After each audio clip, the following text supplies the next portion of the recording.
What's going on, everybody? I'm Max Ralph. Seth Engle. Back again today. 1-0 podcast coming at you. Going to do a little bit of an O-line preview here. Like we said, we're going to start doing a position preview pod every couple of days. But before we get to that, some more breaking news out of Penn State. Last time we talked, it was bad news. This time it's good news. Lost TJ Parker a few days ago. Commitment from Carmelo Taylor Wednesday night. Kind of came out of nowhere. Nobody really saw it coming. For a while, he was almost like a South Carolina lock.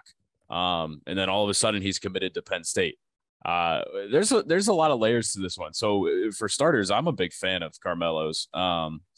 He's a 4-star wide receiver out of Virginia, another Virginia guy. Penn State is killing it in Virginia this year. But he's fast. He's dynamite with the ball in his hands. And the other interesting thing to me is that he not only did his commitment come out of nowhere, his recruitment came out of nowhere because he didn't get his first offers until the end of May this summer, which is like unheard of for a 2023 guy. So this is a really big commitment. We just talked about how Penn State has holes at wide receiver and really, really big pickup in the place of Yazid Haynes and just good momentum for Penn State. And I'm a big fan of his. Yeah, and comparing him to Yazid Haynes, who's the guy who decommitted, ended up going to Georgia, I like Carmelo Taylor a lot more. And those guys with the speed, I mean, we talked about special teams a couple of days ago, especially when you're a young guy, you might not get that many, reps with the top 3 wide receivers for at least a year or two. Mm-hmm. Those guys can make big impacts on the special teams. Like we could see Amari Evans have a big role in the special teams this year solely because he's a fast kid. And it's not like he was one of the top, recruits in their class in 2022, but he's able to set himself apart because of that speed and that athleticism. I think Carmelo Taylor's a guy that could come in and make that same type of impact right off the bat. Yeah. Really good pickup. Like him a lot. The speed, absolutely on special teams. Caden Saunders is another one who could do it this year. Right. Little more recruiting news today. Today is Thursday. Jackson Smallix, who we talked about on Tuesday's podcast, decommitted from Tulane today. Long time Tulane commit. Ended up going to the Elite 11 quarterback camp. Really impressed. I think he placed seventh or eighth, but I think it was seventh. Just came out of nowhere. He was a late addition, and Penn State. He camped at Penn State. Penn State offered him, and now today, he decommitted from Tulane. We talked that there's some good momentum there for Penn State, and that, a decommitment is a good sign for the Nittany Lions. Right. I mean, he's super under the radar, and he has been kind of his whole commitment. I mean, you go from Tulane to potentially a school like Penn State. Yeah. That's no small jump. We talk about Marcus Stokes, who decommitted back in July. There are similarities in their game, honestly, in my opinion. They're similar body types. They both have similar arms. And I think Smallix kind of a guy that, like, he's athletic enough where he's able to do more kind of outside the pocket. But he also has a nice arm. I think he's someone that's improved a lot over the last year and a half. And I think, the more that he starts working out, watching film with Mike Yursich, which is something that he's done, I think that could really, he could be someone that, I don't know, not necessarily start anytime soon, but, he's a good guy to have in your QB depth. Yeah, it's a nice addition for depth, like you said. We've talked about it before, though. It's kind of a weird time to be a Penn State quarterback commit because, you've got Aller and Pribula both in the class before you who are going to be here for a long time, it seems, not to mention Christian Veyer. So it's kind of a weird time. And honestly, we didn't think when Stokes decommitted that Penn State even necessarily needed a quarterback commitment, but Jackson Smallix is a great prospect and one that you're going to be happy to have if he ends up committing to Penn State.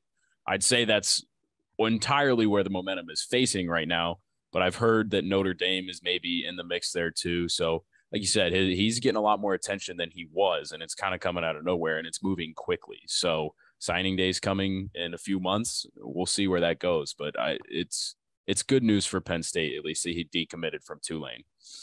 Now, we didn't talk much about this the other day, but a lot of talk in football lately has been media rights. The Big Ten is kind of the linchpin for a lot of things going on in college football right now.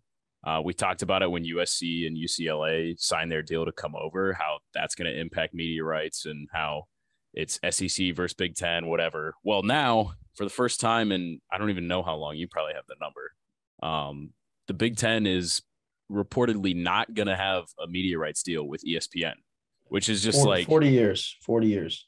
Yeah. Okay. So 40 years. It's just like that's absurd. Like that's unheard of. And ESPN's always been one of the biggest broadcasting networks. I mean, you think about the things that gets rid of is ESPN's College Game Day. So Big Ten schools won't have game day with them anymore. And now it sounds like Fox is who they're probably going to move forward with and have a little bit of CBS and NBC sprinkled in. But at this point, it's like Big Ten and Fox versus SEC and ESPN is kind of what it's shaping up to be.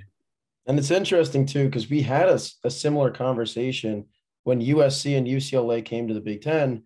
We're like, well, this is pretty obviously going to turn into these two big conferences that are going to like just latch on to one big media outlet. And then that's going to be their big thing. And we were saying at the time, we're like, it's about the money. Mm-hmm. SEC is going to get ESPN. Big Ten's going to get Fox. Yep. Little did we know. I mean, I didn't know if it was going to be like to that extreme where ESPN's just like not going to air a Big Ten game. Like, you know what I mean? I would have never thought. I would have never thought that's where it was going. Especially with game day was the first thing I think of too, when I'm like, well, game day comes to State College almost every year for the past 6 years, I think. Yeah. For the whiteout game. Yeah. And then also like Ohio State and Michigan is always usually, you know, gets the game day crowd, but that's not going to be there. Most likely. It's just weird to me. And like, I also start to think about, you know, maybe Fox, CBS, and NBC, maybe they start doing something similar. I know. Well, yeah, I mean, Fox has big noon kickoff. Yeah. But it's not nearly the same as like College Game Day. It's just interesting. And I think, so what it's going to be is, correct me if I'm wrong, Fox is going to get the noon games. Yep. And then CBS is going to be 3:30. And then NBC is at night. Yeah, that's the reports that I've seen all over Twitter and everything. And Sports Business Journal has been doing a lot of the reporting there. I don't know. I mean, I'd assume Fox will have some of the 3:30 games as well, but Fox has never really done night games in the past. So that's going to fall on NBC, I guess. And who knows? Like, it's wild. I mean, we'll see when it comes to fruition, but it's just like a major shift in media rights. 40 years. 40 years. The last time not Penn State, the Big Ten didn't have a game on ESPN. My brain was on Penn State though, because now we're going to talk about Penn State offensive line, which there's a lot to go into about this group. Obviously they were pretty awful last year, have had 2 bad years in a row. The interesting thing, he did it last night at practice, Wednesday night. He did it at Big Ten Media Days, and he did it at Penn State's Media Day. James Franklin is not pounding the table and saying this is his offensive line's year. He's done it like 3 years in a row now, and it hasn't worked out. So he's taking a more measured approach. But there's a lot to get into. I think we know who the starting group is as of right now. And who knows? Like James says he's going to let us see that they're going to be better, but who knows? Yeah. Like you said, we know the starting group. I mean, there really are no surprises at this point. We've kind of been naming the same guys for a while. I think the question was really just like with Hunter Norzad, who was the transfer from Cornell, whether he was going to start or not. I think at this point, it's pretty clear that he's not going to start. So, I mean, just to go down the line here on where we're at left tackle, it's going to be Olu Fashanu. At left guard, Landon Tengwall. Center, Drew Scruggs. Right guard, Sal Wormley, who was supposed to start last year. Injury kept him out the whole year. He's back. And then at right tackle, Caden Wallace. So that's probably going to be the group. I think you'll most likely see Norzad come in either at left guard or right guard and probably split snaps there. Maybe he'll play a little bit of both. He also, I think Phil Troutwine mentioned that he was practicing at center as well. Interesting. And he played tackle at Cornell. He's a little undersized to be a Big Ten tackle, but yeah, I guess the skill set's there if it was an emergency. I mean, I don't see Juice Scruggs giving up too many snaps. No, but plus the staff's been really happy with Nick Dawkins right behind him. Yeah, so I mean that's pretty much the starting group, and I think I do feel better about at least the starting group than I did last year. I think he just doesn't want to like beat the drum too hard, too fast. He did the same thing with the tight ends last year. Did it again? Actually, said the same thing. The tight ends are still getting the hype. Yeah, so. Which is, I mean, we'll have to see. I was gonna say we'll talk about tight ends at a later date. Yeah, I'm outside of Hunter Norzad. I do question the depth on the O line. I mean, they're just. I don't know. I was having this discussion with somebody last night, and I think when you look at where the group's at, I agree with you. I feel better about them as a whole. But when you look at last season, Rasheed Walker was dealing with some injuries, so he wasn't his best self. And then you go down the line, like Eric Wilson was basically what you expected from him. Mike Miranda struggled a lot. Juice Scruggs was really good. Scruggs was good all year.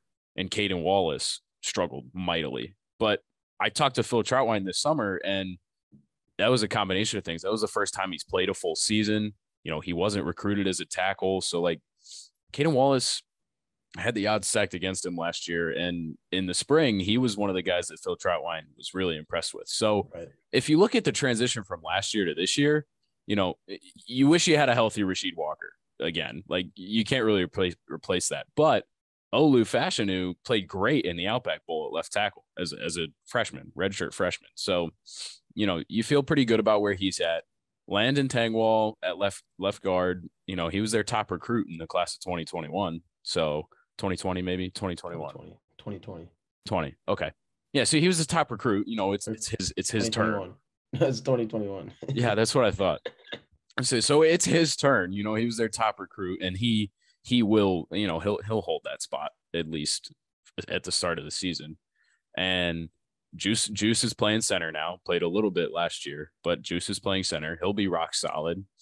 And then at right guard, you've got Wormley, who didn't play last year, but was supposed to be a starter. So that kind of tells you, like, if you just kind of move this group to last year, like, it should be improved. But like I said, I was having that conversation. I was thinking about that.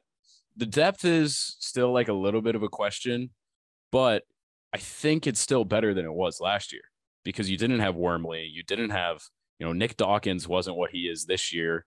Tangwall was still young, but he was moving around every spot. Fashanu you had, but still young. I think there's a lack of depth at the tackle spot, but I think on the inside, I think Penn State's in really good shape. You look at Dawkins at center or both guards. You look at Norzad. You look at Golden Israel Achumba, JB Nelson. I think there's a lot of depth inside, but when you look at the tackles, I think that's where I'm a little worried.